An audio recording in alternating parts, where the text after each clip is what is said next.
Yo, what's good everyone? Welcome back to the channel. So what happens when the world's most feared villains become the last line of defense for humanity? When the Avengers vanish and Doom's legacy rises, who steps in and what are they really fighting for? In this video, we're diving deep into Superior Avengers issue number 2, a twisted high-stakes chapter where loyalty, power, and propaganda collide. We'll break down the prison raid in the negative zone, the eerie press conference with Christophe Renard, and a brutal flashback that redefines betrayal at Doomstat. If you thought this team was just a rebrand of old rogues, think again. Let's get into it. Alright, so let's set the stage here.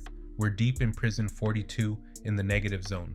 The atmosphere is tense, and we've got a crew of some seriously dangerous individuals moving through this facility like they own the place.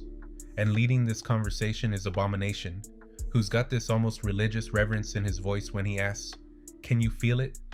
Ghost is confused, like, feel what? And Abomination is talking about Doom's magic. He's going on about how it radiates from this holy object they recovered. But here's where it gets interesting, because Dr. Octopus immediately shuts that down with the most dismissive energy. He's basically like, "We've explained this to you extensively. Arcane energy existed way before Victor Von Doom. He didn't create it, he just hoarded it, and that hoarding is literally what led to all our downfalls." Now, this group, and we're talking about Abomination, Ghost, Dr. Octopus, Onslaught, Malekith, and Killmonger, they're all marching through this labyrinthine prison facility, and Onslaught does a psychic scan and confirms there's the only intelligent life around, though he throws shade immediately, saying he's not sure most of them even qualify as intelligent. Which, I mean, classic Onslaught energy right there. So Dr. Octopus turns to Ghost and asks what she even found under the Capitol building, because their scans showed minimal power levels.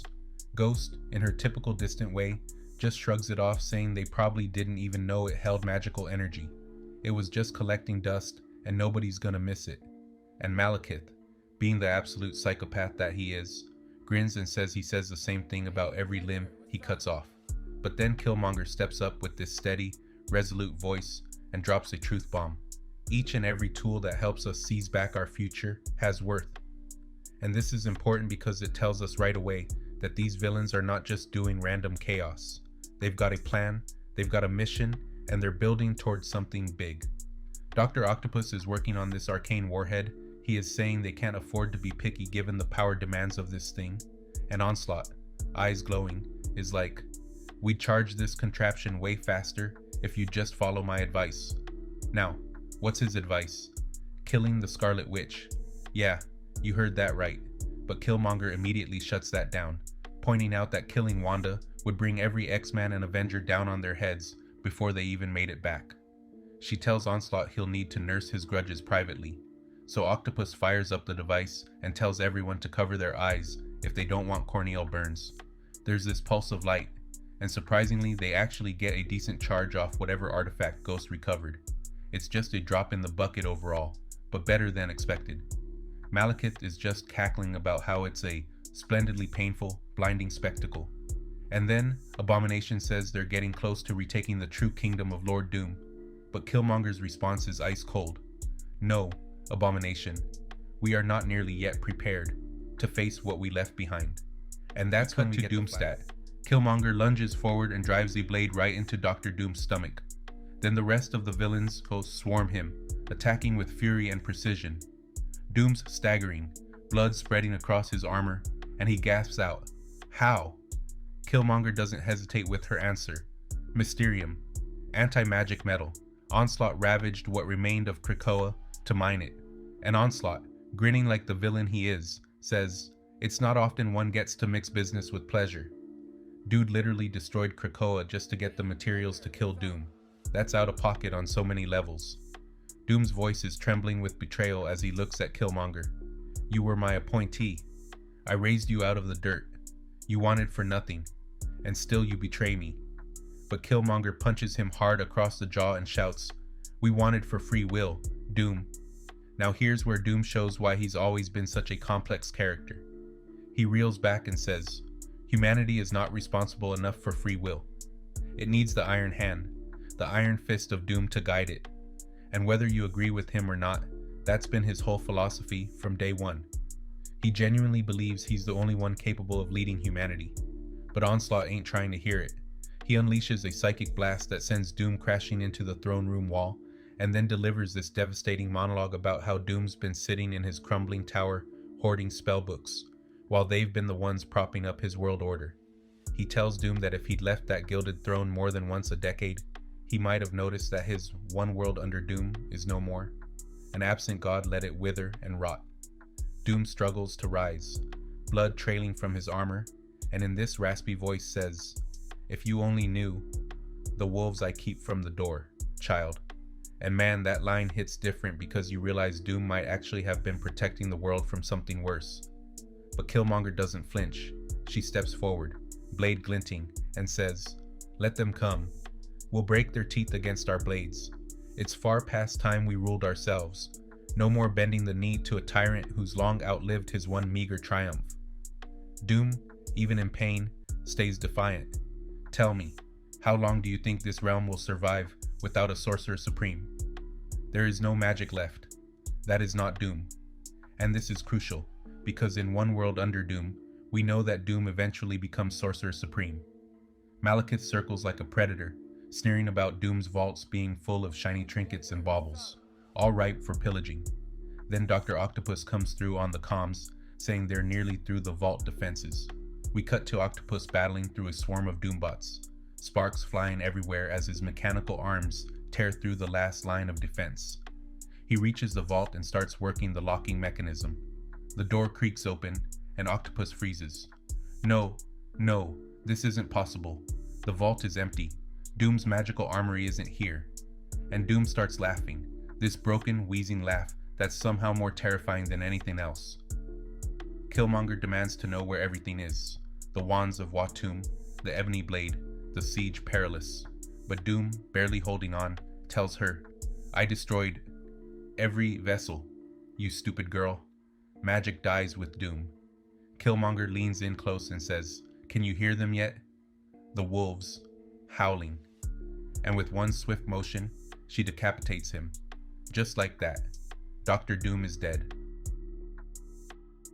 So we jump back to the present, and now we're seeing how these villains are operating in the world. We cut to a live news broadcast where we've got Christophe Renard, Dr. Doom's adopted son, sitting across from news anchors as the spokesperson for the so-called Superior Avengers. One anchor asks what right this team has to call themselves Avengers when they're not officially sanctioned by Captain Marvel or Steve Rogers. But Christoph flips the script, asking where those Avengers are now when they're needed most. He's selling this narrative that under Doom, the people of Earth can count on Avengers who put humanity's interests first.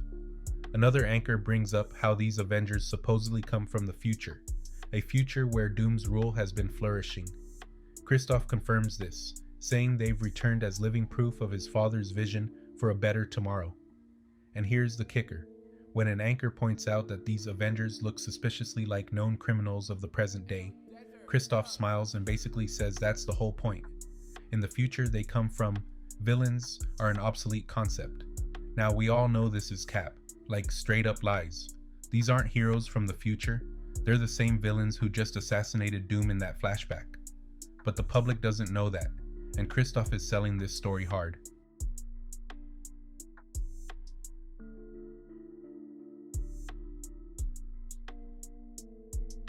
We cut to the humid jungles of the Yucatan Peninsula, where the rogue alchemist Diablo is hiding out. Dr. Octopus and the team track him down, and Diablo's shocked because he thought he'd be impossible to find. But Octopus points out that he waited less than 48 hours after escaping the raft to start conducting alchemical experiments on locals, not exactly discreet.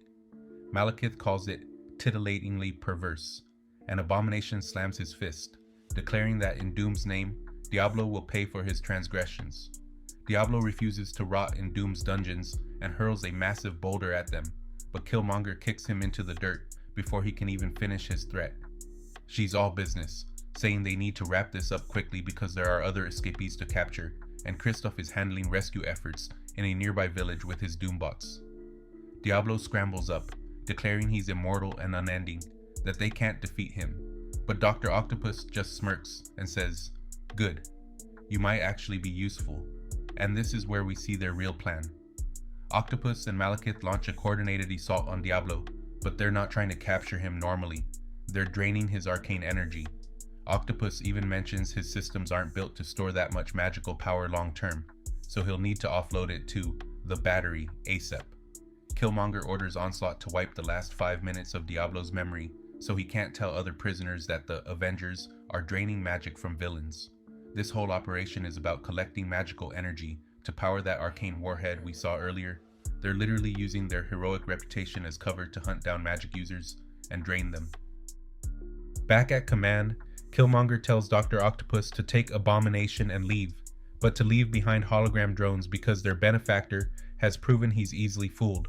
Abomination hesitates because he's been waiting forever for an audience with Lord Doom, but Killmonger assures him his drone will kiss Doom's iron ass in his absence. And this is where it clicks. Kristoff doesn't know what's really going on. He thinks he's working with actual heroes from the future. The superior Avengers are using hologram drones to fool him while they're out collecting magical energy for their weapon. When Kristoff arrives, he's talking about press opportunities and how capturing Diablo, a villain the Fantastic Four have fought repeatedly, will make great publicity. He suggests it's time for the world to become more familiar with the team, especially since all the Avengers from their era got swept away by Dormammu's spell. The stage is cleared for new heroes. Killmonger agrees that maybe it is time to take the next step to further the mission. Malekith jokes about how different adulation will be compared to the choir of screams that usually follows him. Even Kristoff chuckles at that, though he notes not everyone is camera ready. They fly to Doomstadt, and Kristoff invites them to rest in their suites, saying they've earned it and are living up to the superior adjective. But Killmonger asks if they can discuss tactics one-on-one once Diablo is secured. Kristoff says the Doombots can handle Diablo and that he's free now. The scene ends with Killmonger and Kristoff disappearing into his chambers, and it's shown that they're involved romantically, or at least Killmonger is using that connection for manipulation. Strategy gives way to intimacy, and we're left wondering just how deep this deception goes. Alright, so let's break down what's really happening here, because this is low-key one of the most complex villain schemes we've seen in a minute. These 6 villains, Dr. Octopus, Killmonger, Onslaught, Malekith, Abomination, and Ghost, they assassinated Dr. Doom using Mysterium from Krakoa. But Doom destroyed all his magical artifacts before dying, telling them magic dies with Doom. Now they're stuck in a world where they successfully killed the tyrant, but they also realize Doom might have been right about the wolves at the door. Without magic, they're vulnerable to whatever threats Doom was keeping at bay. So their plan is to pose as the superior Avengers, heroes from a future where Doom's rule succeeded, and use that cover to hunt down magic users and drain their power. They're building an arcane warhead, collecting magical energy piece by piece from villains like Diablo. They're fooling Kristoff Bernard with hologram drones while they do their real work. And they're manipulating public opinion to position themselves as Earth's new protectors. The irony is insane, right? They killed Doom because they wanted free will, but now they're stuck playing this elaborate game where they have to pretend to serve him while secretly preparing for whatever's coming. So yeah, the superior Avengers are out here collecting magic, fooling the world, and preparing for something they're clearly not ready for. The wolves are howling, and they're about to find out why Doom was so important to keeping them at bay. If you liked this breakdown, leave a like, subscribe, and hit that notification bell so you don't miss another breakdown. Thank you for watching. I'll catch you in the next one. Peace.